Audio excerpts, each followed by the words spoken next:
Hey everyone, welcome to the fourth episode of EVT. I'm your host, Jalisa Soriano, and today here we have our guest, Haima. Hello. Hi, you want to introduce yourself? Yes, I am Haima Al-Kabani. I go to East Village High School, as we all know.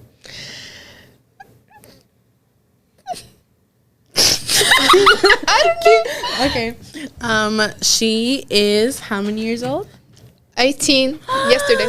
What? Woo!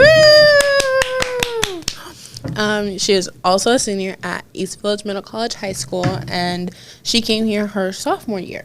Yes. I attended Granite Hills High School in El Cajon for my freshman year. Then we had to move houses, so I was told about this school by a classmate named Nor because she lives in the same apartment as me. So her parents told my parents, and I had to write a letter, and I did, and then I had an interview, and I got in. Yeah, that's what everybody did for East Village. We had to write, I think it was a 500-word essay talking a little bit about ourselves, and then we had an interview. Man, I was so nervous when I had my first interview. Same. But it turned out really cool because I was like, oh, like he was asking me questions about my essay, like, oh, you're Dominican, oh, you have siblings or all this stuff. And I was like, yeah. I was so nervous, but I mean, in the end, almost everybody I know got in. Yeah. And I mean, it really set us up for like a really good school year. I agree. I really like the school here because I think it really made me work hard on myself, like faster than I would have worked if I was in any other school. Yeah, it makes you push yourself because the teachers really focus on each student. Like in many other schools, we're such a small school that like most people don't even know that we're here. Yeah. And like in bigger schools, such as like San Diego High or Morris, Kearney, those are huge schools with thousands of students. We have like not even like 200. We don't even have 200 students. So like there's only a little bit of students in each class. And I think that's amazing just because each student can focus on their work, but each teacher is able to focus on each student and be like, okay, so they need help with this.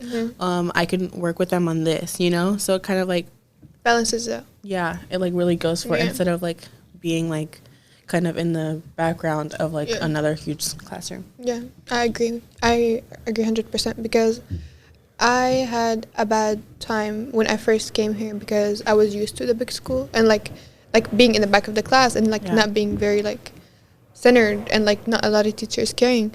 But then when I came here, it was like a lot different. It was like working with my mom. Like the teacher was like my mom. Yeah. So like they just cared a lot. I feel like we're kind of like a family, and it really sounds corny, but I feel like a lot of us get to know each other. Like my freshman, I feel like more my sophomore year, I knew almost everybody's name. That sounds crazy. And now that there's like way more students than I do know, like I'm getting to know more people. So I feel like it's really easy to connect to others because they're going through what you're going through, and like they're able to like relate and like help you with everything. I agree. But yeah. So, where were you born? I was born in Syria originally, Homs. And then I had to emigrate because of the war and everything. So I left Syria when I was 5 years old. Then I had to go to Jordan. And it was really difficult living there because even though we're all Arabs, I guess like the Jordanians didn't really like us because like Syrians were like a lot of Syrians were coming to Jordan and they were like taking their jobs and like just like renting house, so like the prices were like hella like going up, and the schools like they were separating like Syrians from the Jordanians, so like Jordanians would have to go to school like from 7 to 12 and Syrians will go from 12 to 4 because there was like a lot of fights happening because of just like oh, your dad is working with my dad and like he's getting paid, like now my dad is getting paid less because your dad is agreeing to work for that price, you know? And you couldn't drive a car, like it was very difficult to live there. And then in 2015 we came here and it was really difficult here too. Like I barely lived my childhood because it was like I just had to learn like multiple languages. So English was really, really hard to learn. But I think I learned it in like a year. I wasn't fluent. I'm still not fluent, obviously. But like, I can have a conversation with you like in a year. I think I was bullied a lot in middle school because I couldn't speak English. And like, especially in PE, like they would just like yell at me and I'm like, No. yeah. It was really hard. Then from middle school, I learned English in like eighth grade, and then went to high school. And high school was not bad over there in El Cajon before I came here, but it was just like nobody really cared. Yeah. But here, when I came here, I think I matured a lot.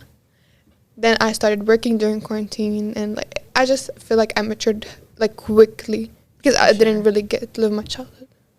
Yeah, and I guess in doing that, like you were able to make a lot of connections. Like I know Haima and I weren't like really close in the beginning, but like I feel like after like quarantining and all this other stuff, she's one of my closest friends. Yeah, So I agree. You're one of my closest friends too. but yeah, I feel like quarantine like did make a lot of us like distant, but also close.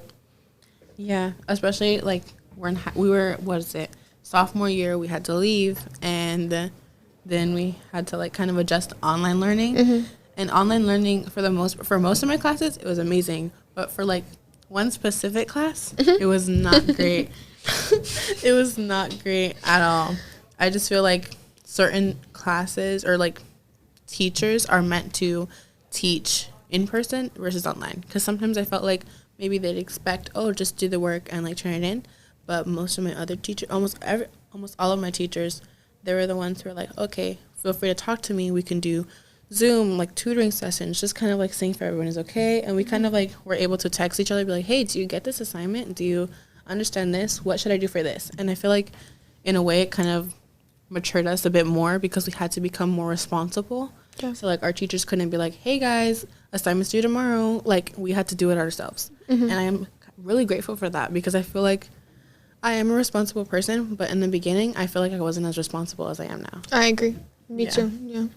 But yeah, I'm kind of grateful for all this, like this whole experience, and now it just made us better people. Yeah, I agree. You changed a lot since sophomore year. Yeah.